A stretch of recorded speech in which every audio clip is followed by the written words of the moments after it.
Countdown to Halloween 2022, featuring eerie and uncanny tales of haunts, ghosts, and suspense. Every Monday at exactly midnight, a new story will appear on Storylink Radio's YouTube channel as we count down to Halloween 2022. You will have 7 days to listen, then the next one will appear. Each story will be 13 to 30 minutes long. And now, tonight's story from Storylink Radio.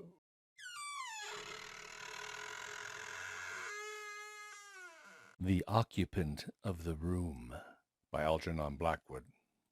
He arrived late at night by the yellow diligence, stiff and cramped after the toilsome ascent of 3 slow hours. The village, a single mass of shadow, was already asleep. Only in front of the little hotel was there noise and light and bustle for a moment. The horses, with tired slouching gait, crossed the road and disappeared into the stable of their own accord, their harness trailing in the dust. And the lumbering diligence stood for the night where they had dragged it, the body of a great yellow-sided beetle with broken legs. A diligence is like a taxicab, only horse-drawn in this case. In spite of his physical weariness, the schoolmaster, reveling in the first hours of his 10-guinea holiday, felt exhilarated. For the high alpine valley was marvelously still. Stars twinkled over the torn ridges of the Dent du Midi, where spectral snows gleamed against rocks that looked like solid ink, and the keen air smelt of pine forests, dew-soaked pastures, and freshly sawn wood. He took it all in with a kind of bewildered delight for a few minutes, while the other 3 passengers gave directions about their luggage and went to their rooms.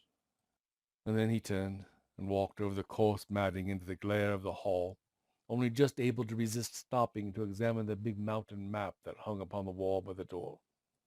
And with a sudden disagreeable shock, he came down from the ideal to the actual. For at the inn, the only inn, there was no vacant room.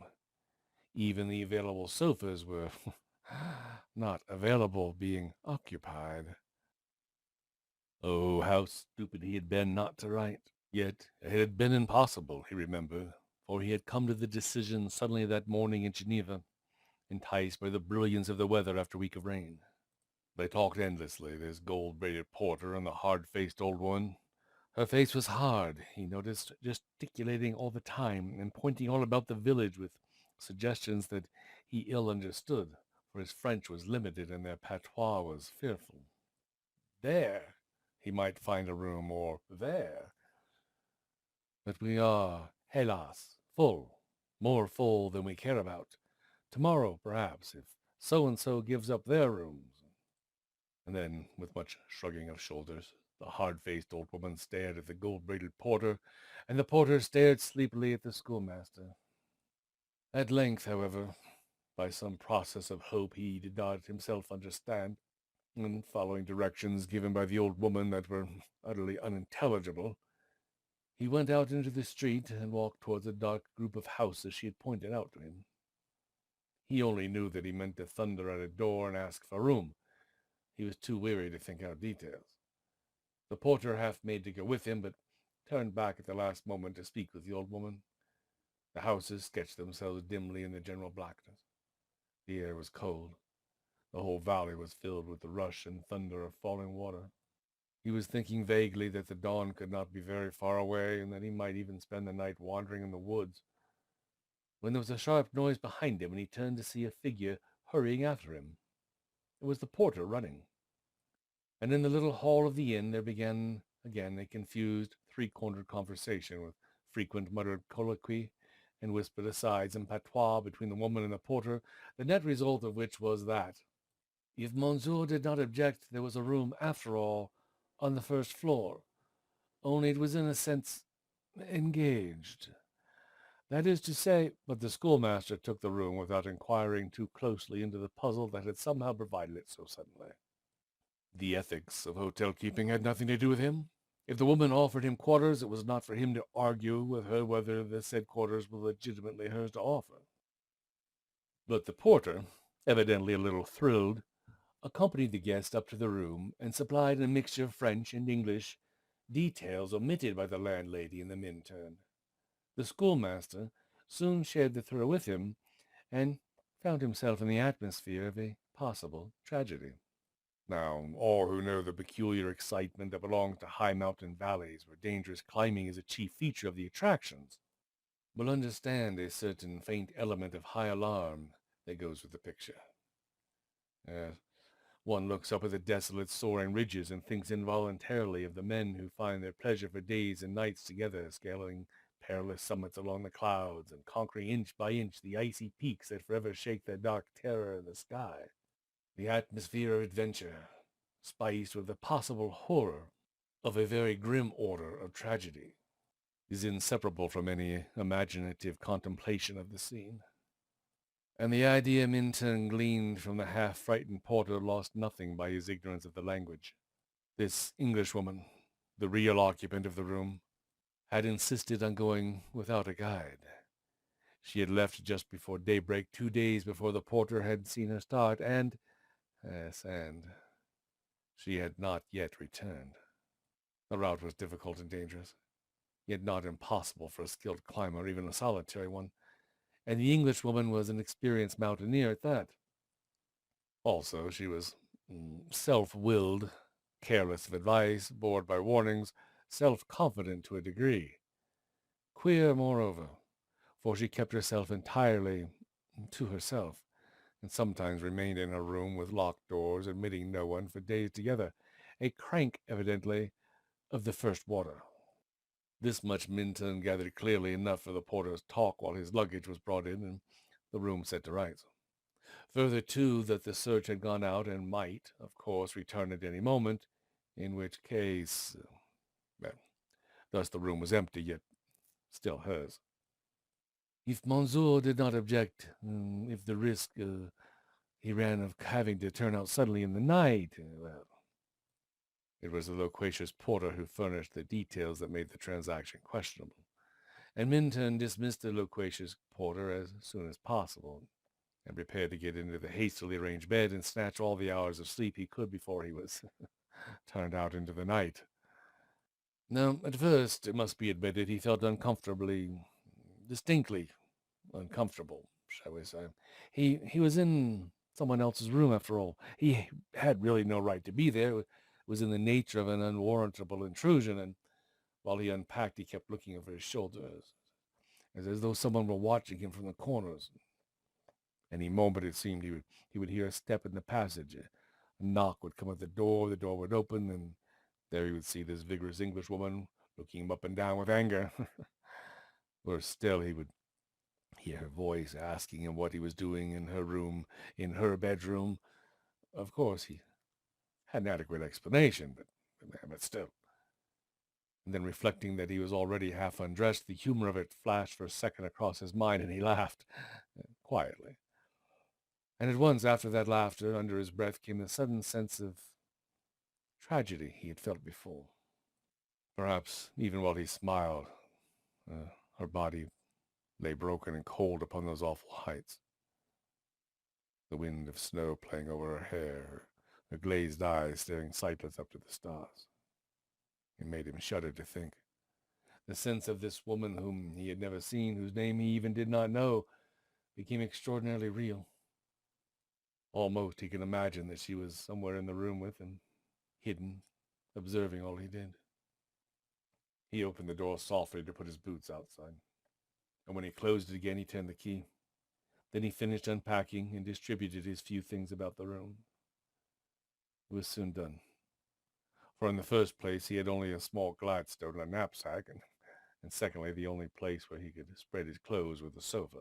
There was no chest of drawers, and the cupboard, an unusually large and solid one, was locked. The Englishwoman's things had evidently been hastily put away in it. The only sign of her recent presence was a bunch of faded alpenrosen standing in a glass jar upon the wash-hand stand. This and a certain faint perfume were all that remained. In spite, however, of these very slight evidences, the whole room was somehow pervaded with a curious sense of occupancy that he found exceedingly distasteful. One moment the atmosphere seemed suddenly charged with a just-left feeling, and the next it was a queer awareness of a still here feeling that made him turn cold and look hurriedly behind him. Altogether, the room inspired him with a singular aversion, and the strength of this aversion seemed the only excuse for his tossing the faded flowers out of the window and hanging his mackintosh upon the cupboard door in such a way as to screen it as much as possible from view. But the sight of that big ugly cupboard, filled with the clothing of a woman who might then be beyond any further need of covering, thus his imagination insisted on picturing it. Yes, the sight of that cupboard touched in him a startled sense of the incongruous that did not stop there, but crept through his mind gradually till it merged somehow into a sense of rather grotesque horror. But at any rate, the sight of that cupboard was offensive to him, and he covered it almost instinctively. And then, turning out the electric light, he got into bed. But the instant the room was dark, he realized that it was more than he could stand, for with the blackness there came a sudden rush of cold that he found it hard to explain. And the odd thing was that when he lit the candle beside his bed, he noticed that his hand trembled. This, of course, was too much. His imagination was taking liberties and must be called to heel. Yet the way he called it to order was significant, and its very deliberateness betrayed a mind that has already admitted fear. Yes, and fear once in, is difficult to dislodge. And so he lay there upon his elbow in bed and carefully took note of all the objects in the room with the intention, as it were, of taking inventory of everything his senses perceived, then drawing a line and adding them up finally and saying with decision, "That's all the room contains. I've counted every single thing. There is nothing more. Now I may sleep in peace." That was his intention. And it was during this absurd process of enumerating the furniture of the room that the dreadful sense of distressing lassitude came over him that made it difficult even to finish the counting. It came swiftly, and yet with an amazing kind of violence that overwhelmed him softly and easily with a sensation of enervating weariness hard to describe. And its first effect was to banish fear. He no longer possessed enough energy to really feel afraid or nervous. The cold remained, but the alarm vanished, and into every corner of his usually vigorous personality crept the insidious poison of a muscular fatigue at first, that in a few seconds it seemed translated itself into spiritual inertia, and a sudden consciousness of the foolishness, the crass futility of life, of effort, of fighting, of all that makes life worth living, shot into every fiber of his being and left him utterly weak. A spirit of black pessimism that was not even vigorous enough to assert itself invaded the secret chambers of his heart. Beyond his heart, every picture that presented itself to his mind came dressed in gray shadows.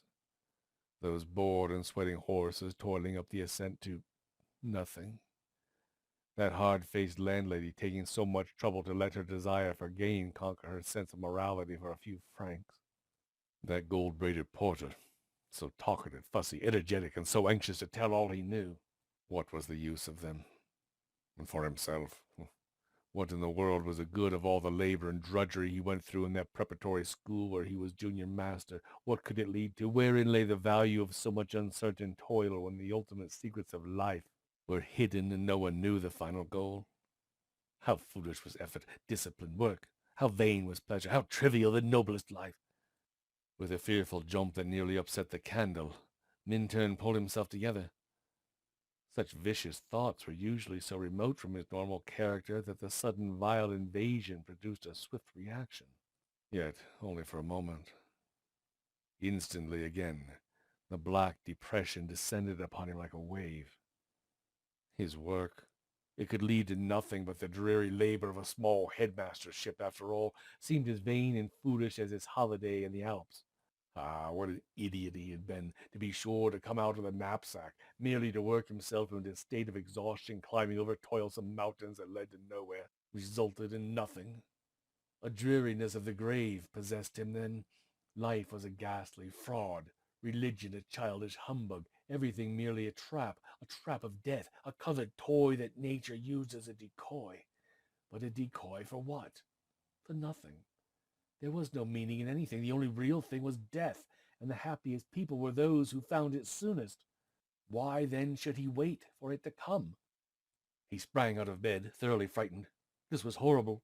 Surely mere physical fatigue could not produce a world so black and an outlook so dismal, a cowardice that struck with such sudden hopelessness at the very roots of life.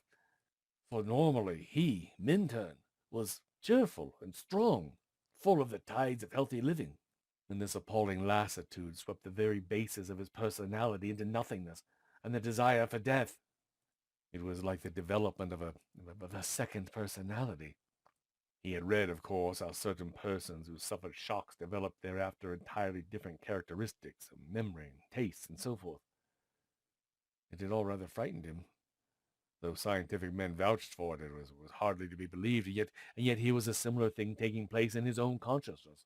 He was, beyond question, experiencing all the mental variations of, of someone else. It was unmoral, it was awful, it was, well, after all, at the same time, it was uncommonly interesting. And this interest he began to feel was the first sign of his returning normal self. For to feel interest is to live and to love life. He sprang into the middle of the room, then switched on the electric light, and the first thing that struck his eye was the big cupboard. Hallo! There's that beastly cupboard, he exclaimed to himself, involuntarily yet aloud. It held all the clothes, the swinging skirts, and the coats and summer blouses of the dead woman. For he knew now, somehow or other, that she was dead. At that moment, through the open windows rushed the sound of falling water, bringing with it a vivid realization of the desolate, snow-swept heights.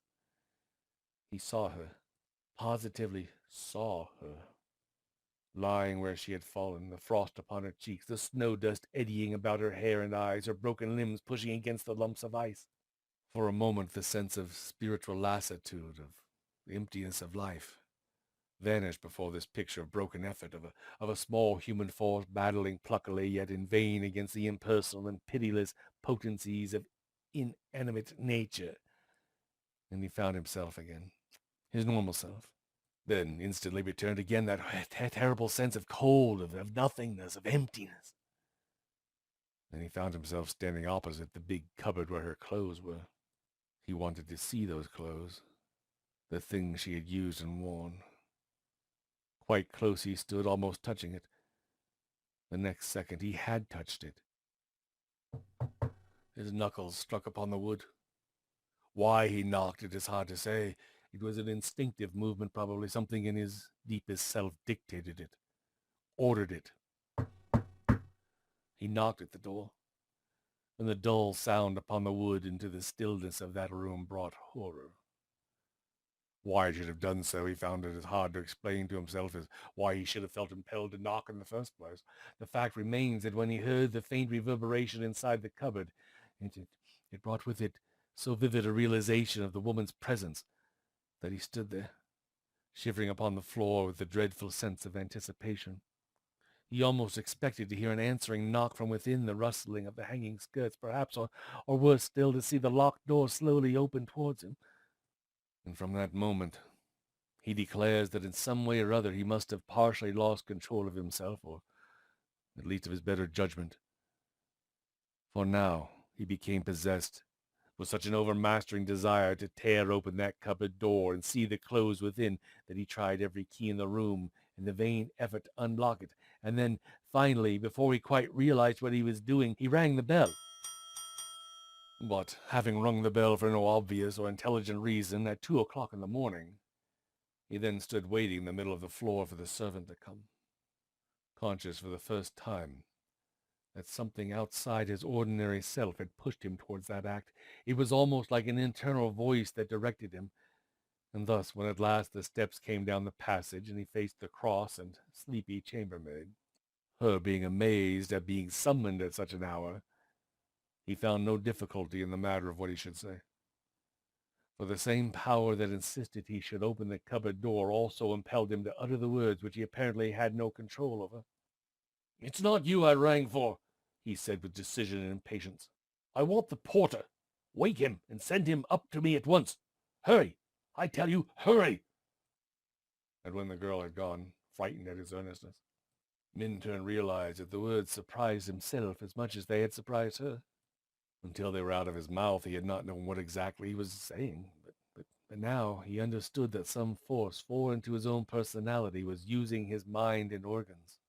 The black depression that had possessed him a few moments before was also part of it. The powerful mood of this vanished woman had somehow momentarily taken possession of him, communicated possibly by the atmosphere of things in the room still belonging to her. But even now, when the porter, without coat or collar, stood beside him in the room, he did not understand why he insisted, with a positive fury admitting no denial, that the key of that cupboard must be found and the door instantly opened. The scene was a curious one. After some perplexed whispering with the chambermaid at the end of the passage, the porter managed to find and produce the key in question. Neither he nor the girl knew clearly what this excited Englishman was up to, or why he was so passionately intent upon opening that cupboard at 2 o'clock in the morning. They watched him with an air of wondering what was going to happen next. But something of his curious earnestness, even of his late fear, communicated itself to them, and the sound of the key grating in the lock made them both jump. They held their breath as the creaking door swung slowly open. All heard the clatter of that other key as it fell against the wooden floor within. The cupboard had been locked from the inside. But it was the scared housemaid from her position in the corridor who first saw and with a wild scream fell crashing against the banisters. The porter made no attempt to save her. The schoolmaster and himself made a simultaneous rush towards the door, now wide open. They, too, had seen. There were no clothes, skirts, or blouses on the pegs, but all by itself, from an iron hook in the center, they saw the body of the Englishwoman hanging by its neck, the head bent horribly forwards and the tongue protruding. Jarred by the movement of unlocking, the body swung slowly round to face them. Pinned upon the inside of the door was a hotel envelope with the following words penciled in straggling writing: "Tired, unhappy, hopelessly depressed. I cannot face life any longer. All is black. I must put an end to it. I meant to do it in the mountains, but was afraid. I slipped back to my room, unobserved. This way is easiest and best." You've just heard tonight's story from Storylink Radio's Countdown to Halloween 2022. Remember to come back for our next tale. Many more stories of all genres available to listen to and read along with now on our website at www.storylinkradio.com. Visit our YouTube channel at youtube.com/StorylinkRadio. And visit our podcast for easy mobile listening anywhere, anytime. Just search for Storylink Radio on your favorite podcast provider. Oh, and don't forget to hit the subscribe button and click that alert bell for Storylink Radio.